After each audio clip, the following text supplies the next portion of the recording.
जी Islamabad high court Toshakhana 2 case में बानी PTI जी ज़मानत मंजूर करे वरिती आहे। बानी पीटीआई जी ज़मानत जो केस आहे वो इस्लामाबाद हाई कोर्ट में ॿुधणी वेठो। वक़्फ़े खां पोइ बाज़ाब्ता तौर ते अदालत बानी पीटीआई जी जेका ज़मानत आहे उहा मंजूर करे छॾी। सलमान सफदर तोशाखाना 2 केस में दरख़्वास्त ज़मानत ते दलील ॾिना। स्पेशल प्रोसिक्यूटर उमर मजीद पिंड दिलाल ॾिना।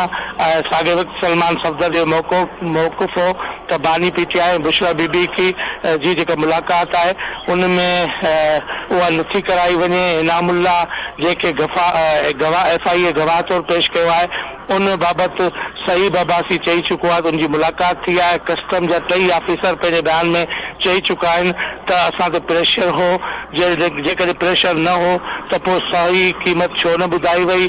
साॻे वक़्तु हिन ॿुधणी दौरान सलमान सफदर जेको बानी पीटीआई जो वकील आहे उनजो इहो चवणो त इस्लामाबाद जे समूरनि प्रोसिक्यूशन एजेंसीज़ तोशाखाना केस ते हथ सिधो कयो आहे। नेब FIA पुलिस इलेक्शन कमीशन बि तोशाखाना केस में जेको आहे सो उनजो किरदारु आहे।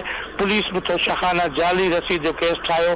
बैरिस्टर सलमजान सफदर तरफ़ां अॼोकी ॿुधणी दौरान इहे नुक़्ता उथारिया विया।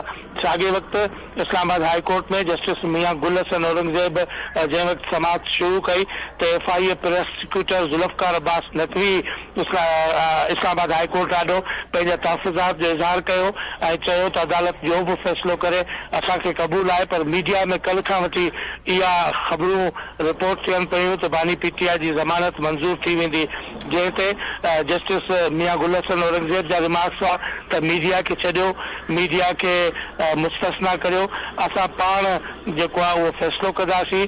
उन वारे सां मीडिया जो कमु जेको आहे उहो रुगो सनसनी फैलाइण आहे। अहिड़ी रीति अॼु जेका हेयरिंग थी आहे उन में सरकारी मौक़ुफ़ ॿुधण खां पोइ, प्रोसिक्यूटर जो मौक़ुफ़ ॿुधण खां पोइ ऐं बानी पीटीआई जी जेका लीगल टीम आहे उन्हनि जा दलील ॿुधण खां पोइ अदालत बानी पीटीआई जी ज़मानत मंज़ूर करे छॾी आहे।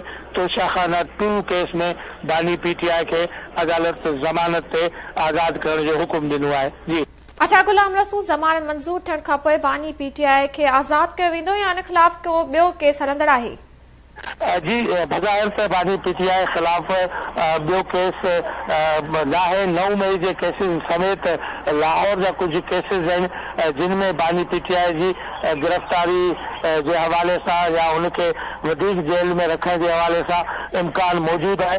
पर अदालत जी त तोशाखाना केस अहम केस हो जेको आख़िरी सदस्य ख़िलाफ़ केस हो, उन जे बुनियाद ते बानी पीटीआई जेको आहे उहो आज़ादी तो। पर हाणे ॾिसूं इहो आहे त हुकूमत या ख़ुदि पंजाब हुकूमत जेको आहे उन में केतिरी रुकावटूं हुजे थी त या को नओं केस जेको आहे उन में सदस्य गिरफ़्तारी न थी विझी वञे त बानी पीटीआई जी जेका आज़ादी आहे उहा यकीनी आहे।